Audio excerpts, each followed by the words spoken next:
and welcome to Science. Now today in our lesson we are going to be talking about snakes. Do you have any idea why we might be talking about snakes this week? Ada, do you know? Because it was one of the main characters in the story. That's right, there is a snake in the story of Adam and Eve. Now before we go into that particular snake, the first thing we're going to do in science is test your knowledge, and we are going to play a game of trivia.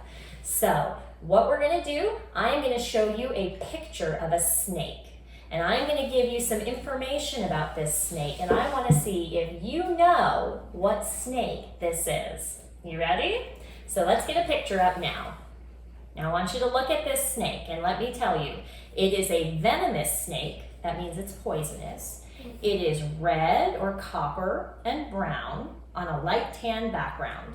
It's about 2 to 3 feet long. Now this snake is actually not aggressive, and it will likely slither away to avoid confrontation if it can. Do you have any idea what this is? I'll give you a hint. It also eats rodents, birds, lizards, and frogs. And it gets its name because of its distinctly colored head. You know what this is? You guessed it, that's a copperhead. Good job. Okay, let's test your knowledge on another snake. Okay, here comes the picture. Now, this is another venomous snake, so it's poisonous. And it gets its name because of the white inner lining on the snake's mouth when the mouth is open.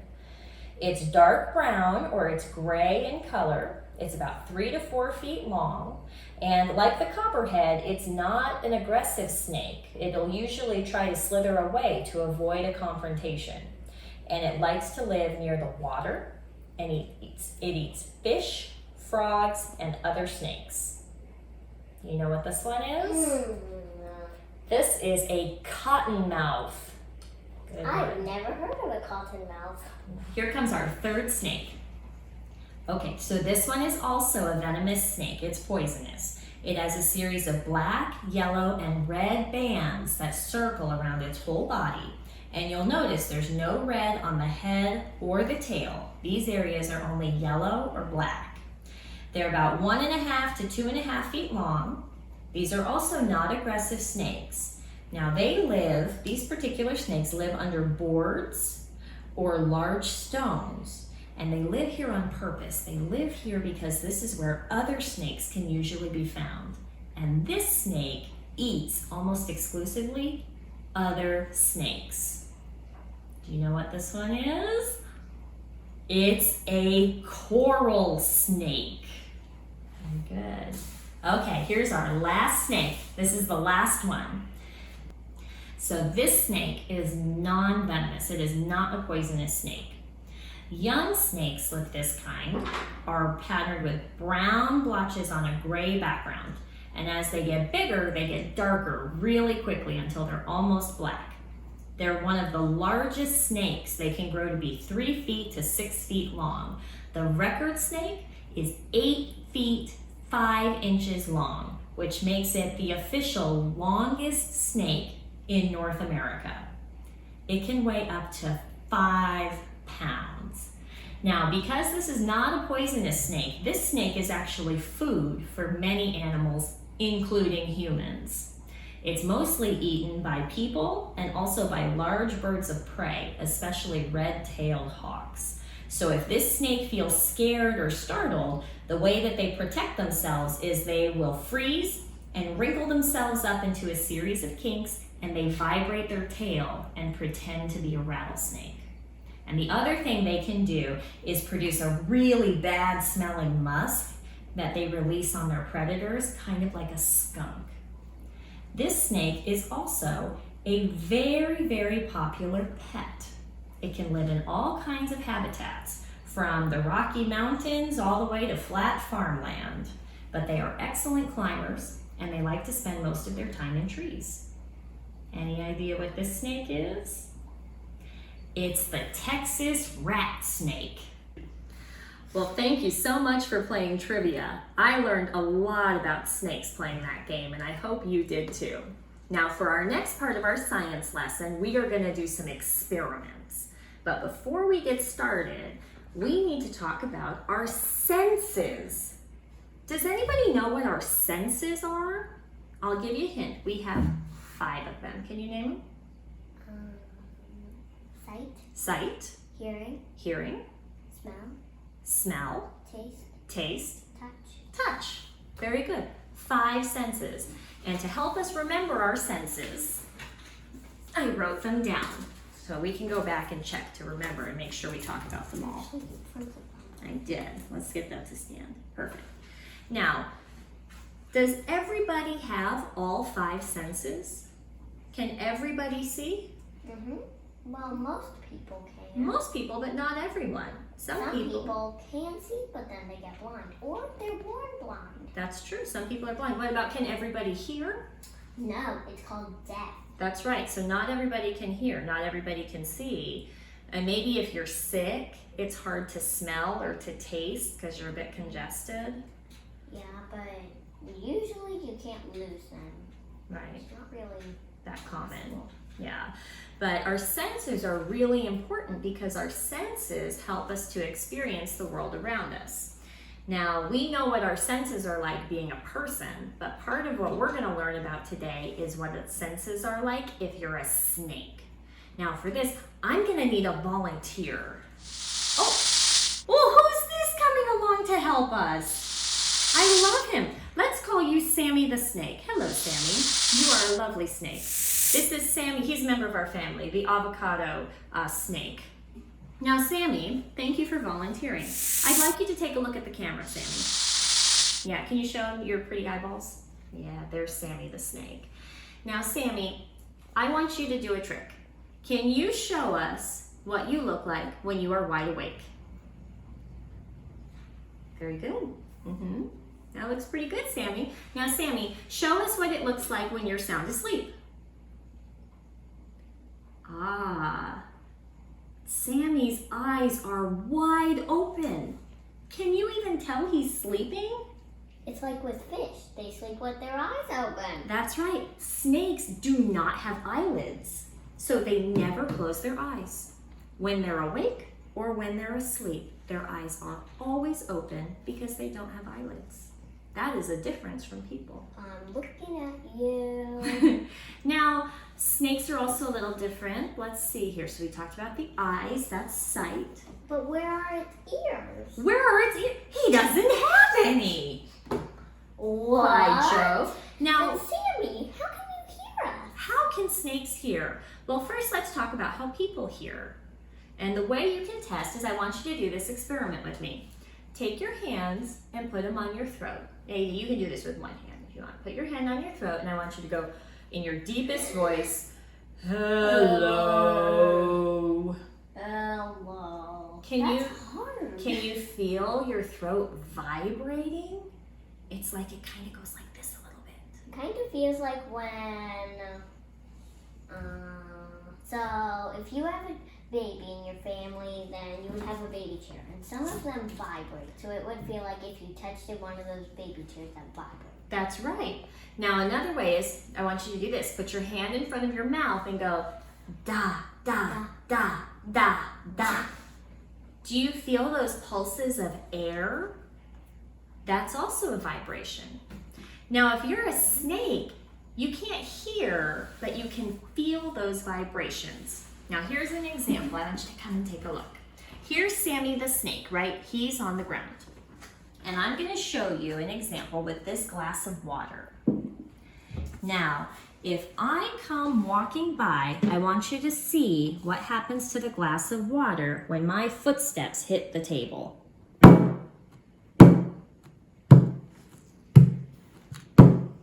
Can you see the water vibrating? Do you see how it makes ripples? Well, a snake can feel those ripples through his body because his body is down here on the ground. So every step I take, just like the glass of water, you see the water vibrating, a snake feels that through its body, and that's how it hears. It can feel vibrations on the land, and it can feel vibrations coming through the air. Very good. Now, so that covers, if we look here, that covers sight and hearing. What's next? Taste. Snakes. I think that's what this big tongue is for. You would think, but you're not right. Really? Yeah, we're gonna get to that funny looking tongue, but first we're gonna do another experiment. Now to do this experiment, Sammy, thank you so much for coming to play, but Ada needs both hands for this experiment. Okay? Gotta go put you in your cage, Sammy. So I want you to do this experiment with me. Oh, we'll get to that, don't worry. For this experiment, you're going to need 2 rubber bands. Now I don't have rubber bands, so we're gonna use elastics, hair ties. And we're also gonna need some tape. And the last thing we need is something to eat. In this case, an apple. Okay. A forbidden fruit, why not? Now, as a person, put your hands to your jaws and open your mouth and close your mouth. When we eat, feel a bump. You feel a little bump. You can feel your jaw is attached to your skull with muscles. They hold your jaw in place for us to be able to eat and to chew and to talk. Okay? So if we had a human mouth, we have muscles that hold our mouth in place. So Ada, here's what I'd like you to do. Can you take a piece of tape and wrap one piece of tape around my thumbs? You're gonna tape my thumbs together.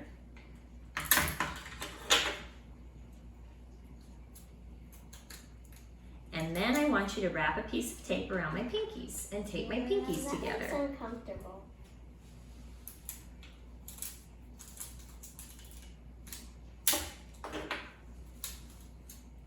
Do it.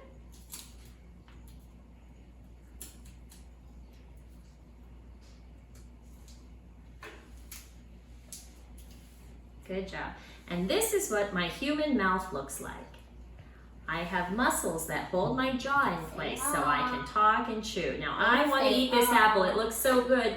Oh, but I can't get it down. Oh, it's too big. If I wanted to swallow this apple, I would have to break my jaw. I can't do it. It's too big. Ew, now your mommy spit up. Now, can you? Now, whoops. Sorry, book. All right, that was a good human mouth. Now, if I were a snake, snake mouths are different than human mouths. Yeah, they're easier. They have an extra bone called a quadrate. And that allows the snake to open its mouth extra far. It unhinges its jaw to open extra far so it can eat its prey. So we're gonna pretend that these rubber bands are quadrate, that extra bones that snakes have. Look, so usually this is a human mouth, but this is a snake mouth. Yeah, can you please put one on my thumb and one on my pinky? See, now, because I have a quadrate, I can open up really big. So if I want to eat this apple, not a problem. I even have room to spare. I could have a bigger apple. Okay, let me get a wrap on. So that is how snakes eat. That's how they taste. So now we've talked about several things. We've talked about sight, hearing, taste, touch. Now there's a type of snake called a constrictor. Do you know what that means? Constrictor. That's to squeeze something really, really tight. So here's another experiment for us to do. For this experiment, I want you to take your hands and put them around your ribs. Oh my gosh. And I want you to take a deep breath in and take a deep breath out. Do you feel your ribs get bigger and smaller when you breathe in and breathe out? Now we're gonna be a snake and I want you to squeeze really hard. And while you're squeezing, try breathing in. Oh, it's kind of hard. What if I did that again? Oh, it's getting so hard to breathe because I'm pushing so tight. Monkey. Well, that's how snakes eat their food. Yes, you made that. That's how a constrictor eats. It wraps its body around its food and it squeezes it so tight that it's hard for that animal to breathe. And then the snake can eat its prey using that amazing quadrate we just learned about. So now we've talked about sight, hearing, taste, touch, and there's one more left we haven't talked about. Now for this, we're gonna have to get our friend Sammy back. Be right back. So here's our friend Sammy the snake back to visit. Now, Ada, you were asking about something on Sammy. What is it? That tongue. How about that tongue? Now you'll see it doesn't look quite like a person's tongue, right? Snakes have this forked tongue here. And you will notice that a snake sticks its tongue out all the time. They get a reputation for slithering and having long Is that how they smell? sounds. Yes.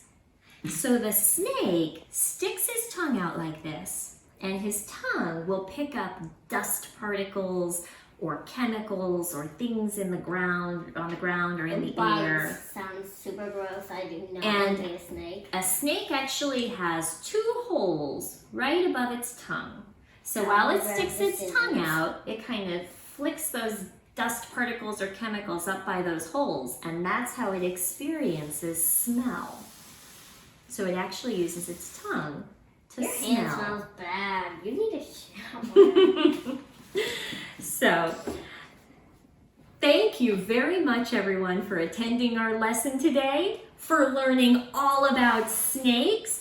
You know, they get a bad reputation in our story of first sin because the snake asked Eve some very tempting questions about that fruit, right? And then Eve decided to eat the fruit, and then she shared it with Adam. And when God asked them, Adam blamed Eve, and Eve blamed the snake. But really, Blame is never the option. blame doesn't help solve the problem, does it? And all our snake did was ask some very tempting questions. But in fact, snakes are very good. They are useful. They serve a very important purpose in our environment. And snakes are one of God's creatures, and all of God's creatures are good. All right, so thank you again for coming. And the last thing we're going to do is we are going to pray. If you would, please repeat after me. Dear God, everything you created is good.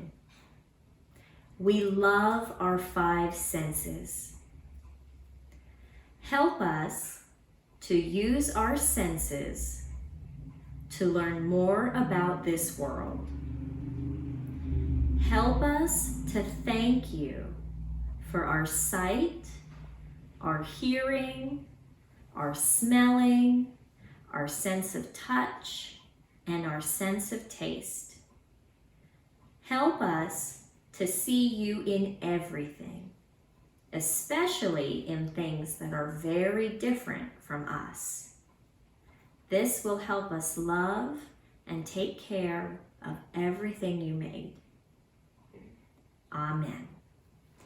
Thank you so much for coming. Enjoy the rest of your weekend.